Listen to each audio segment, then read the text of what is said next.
Hello all, just making a video to show my new tank.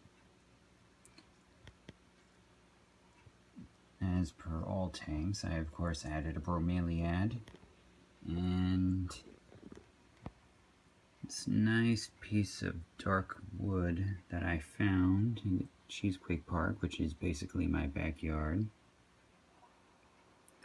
Then we have this beautiful pink and green plant. I believe it was called a Felonia? Not sure. It was the healthiest one I could find at Home Depot. I was able to split it into 3 separate plants, spread it a little bit. This one is even blooming with flowers. Very pretty.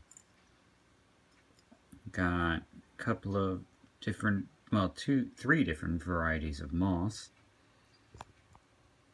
Got this typical on the type of moss here on the ground. And then when I was searching for nice pieces of wood, I found this wood growing on bark. Just had to collect that, threw that in. And then what we have here, special, we have Java moss. Java moss is typically a moss only that grows underwater, but I'm attempting to keep the humidity so high that it should still grow on land, and it sticks very easily to surfaces, which is pretty cool.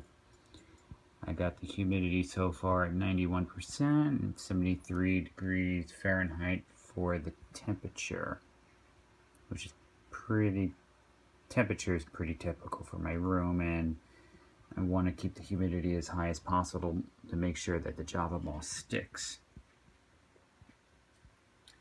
As for tank, I guess you could say captives. The only thing I have in here right now, and I wasn't planning on it at all, are these little ants. I believe that is a Lasius niger ant. I suppose that's what I get for not sterilizing the log before I get it, but I feel like it won't decompose properly if I did. And I'm a big believer in... Oh, there's another one. In proper recycling. In terms of the soil, I started off with a typical drainage layer, then a layer of weed blocker and black metal mesh. Above that is that I sealed up with hot glue. Above that I have a clay level to try and hold extra moisture and also bring a little bit more nutrients to the plants that are growing in there. And above that is a thin layer of inert cocoa coir, very fine gravel, wood chips, and God, my memory's for shit. Oh, those ants are going all over the place. And then above that is my miraculous worm compost. And my God, all these ants are all over the place now.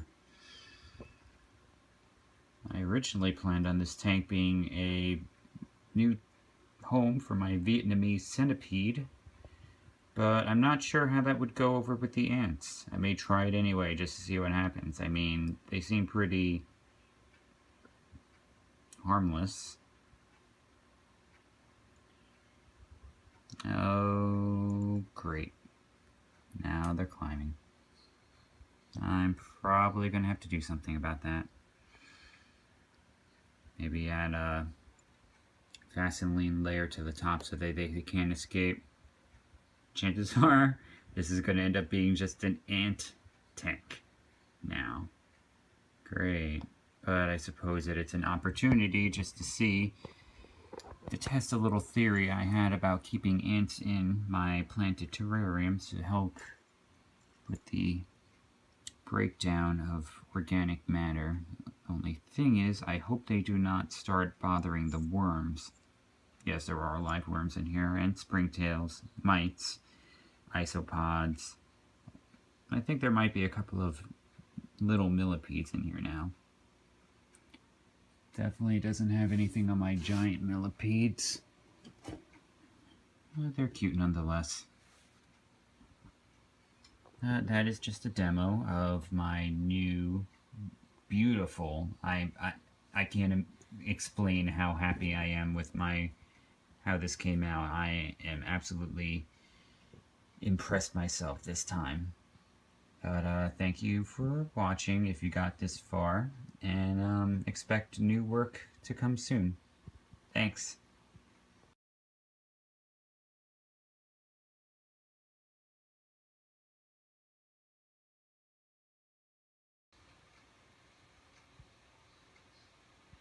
And a little side note, apparently there is also a tiny jumping spider in there. Oh, look how cute he is.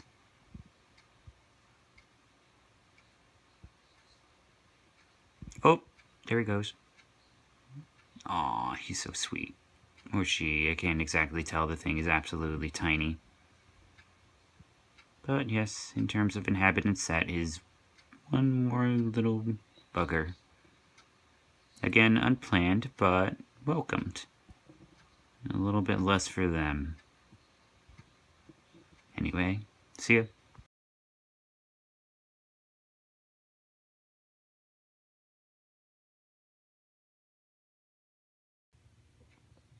Hey all, it's me, Paul.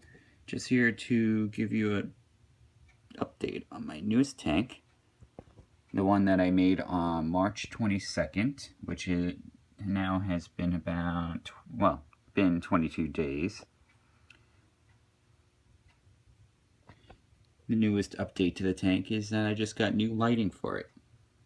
I've moved away for terrariums using the typical red, blue, and green lights, which are the most prevalent on the market, and I've gone with this new light that utilizes pure white LEDs, which creates a more naturalistic environment for the plants, animals, whatever I may be keeping in here. The typical aquarium light usually uses red, blue, and green LEDs, which is good for reducing algae buildup, but for my purposes, it's a little unnecessary. It actually gives the tank a purple hue that looks unnatural. So I'm much happier with my current light that I just got. Side notes, I'm starting to get moss growth. I'm very excited about this. Actually, not just moss, I'm getting all kinds of interesting plant growth. Right here we have a unknown ground plant. I'm not entirely sure what it's growing into, but I'm very excited to find out. And over here we have a small epiphyte growing off the log, and I'm even more excited to see what that's actually going to grow into. Java moss is still holding up, keeping it moist, watering it twice a day. And so far, none of the plants are dying, which is excellent. Next, the ants. The ants have taken over, rooted in, and they are doing their jobs. I'm sure you've already seen some in the video up until now, just crawling all over the glass. Oh, yep, there they go. Amazing tetrivores. I am definitely going to be adding them to every single tank I make from now on. They're helping to move around the trash, aerate the soil by building tunnels. I really see no downside into using ants in my terrariums, especially as mine are more focused on the plants and not the animals, so I don't really have to worry about them harassing anything. Again, these are Valentine's ants, chromatogasters. But for my next tank, I'm going to try using carpenter ants. Next on the list is the biodecomp is working as intended. The ants aren't burying as much as I originally planned, but I may just end up doing that myself. Small things though, they are indeed burying, or they're just dragging back to their hovel. But plant decomposition is working properly. That particular piece of Fittonia wasn't healthy when I first planted it. It fell off, and it's about shrunk to half the size within the last couple of days, and soon enough it's probably going to be completely gone. So that's more nutrients heading back into the soil.